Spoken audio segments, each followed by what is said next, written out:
Welcome to another Betfair English Premier League preview brought to you by Formlab Black.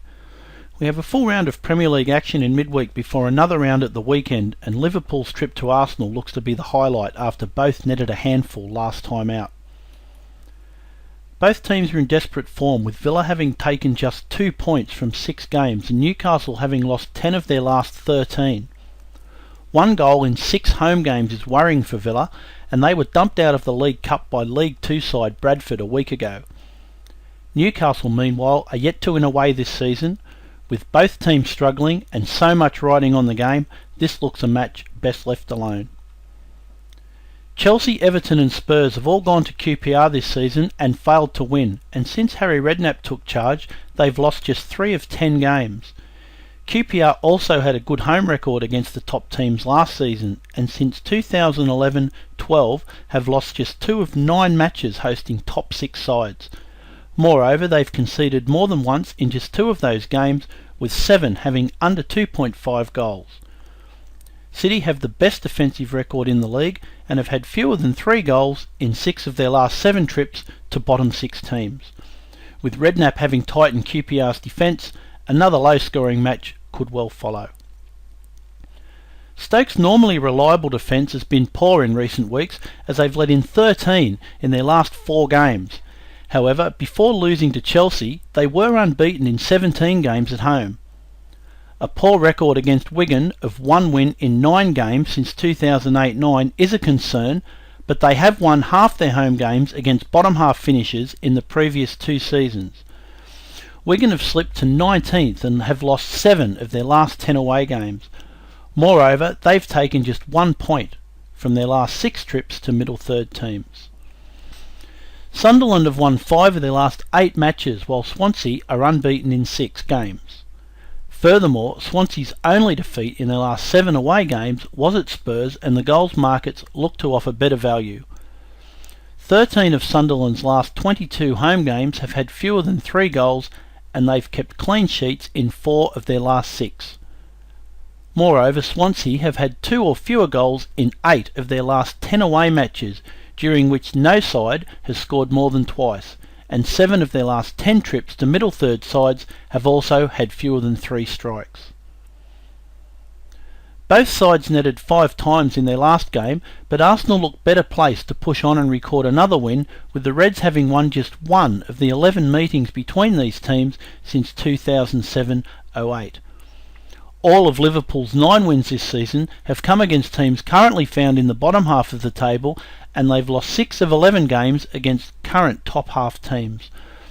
Moreover, Arsenal have won half of their home games against top half teams since the start of last season, while Liverpool have lost half of their trips to top half sides. Everton are coming off consecutive goalless draws, but West Brom have taken just 1 point from their last 4 games, of which the last 3 have all been very winnable. Given this poor form, we'd expect Everton to win, but they are already short enough and haven't won by more than a single goal in 17 games. While both teams have had at least 3 goals in 7 of their last 10 matches at home and away respectively, Everton's lack of goals in their last 2 games and the fact that none of their last 13 matches have had more than 3 goals would lead us to avoid the goals markets.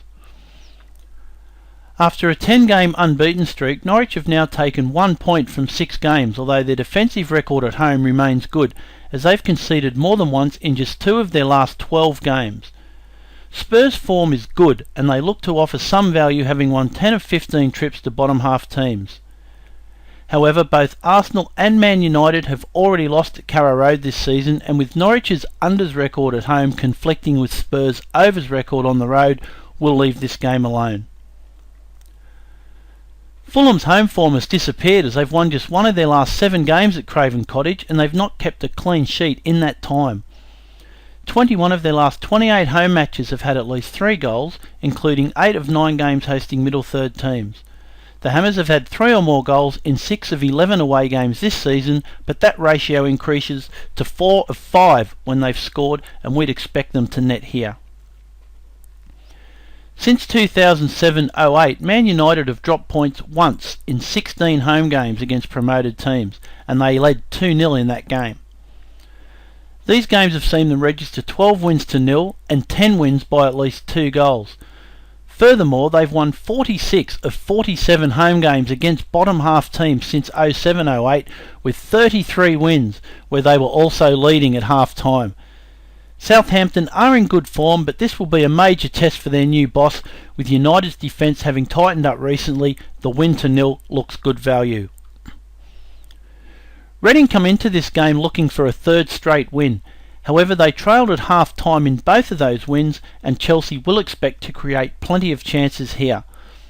Although they've lost just 3 of their 11 home games, Reading have lost the first half on 6 occasions, while Chelsea have led at the break in 7 of their last 9 matches, including 4 of their last 5 on the road. Moreover, since 07-08, Chelsea have won 25 of 33 trips to bottom 6 teams, including 6 of the last 8 such matches, and that includes 17 win-win doubles. So that's 7 recommendations this weekend, and for even more, try out Formlab Black with analysis from over 40 leagues.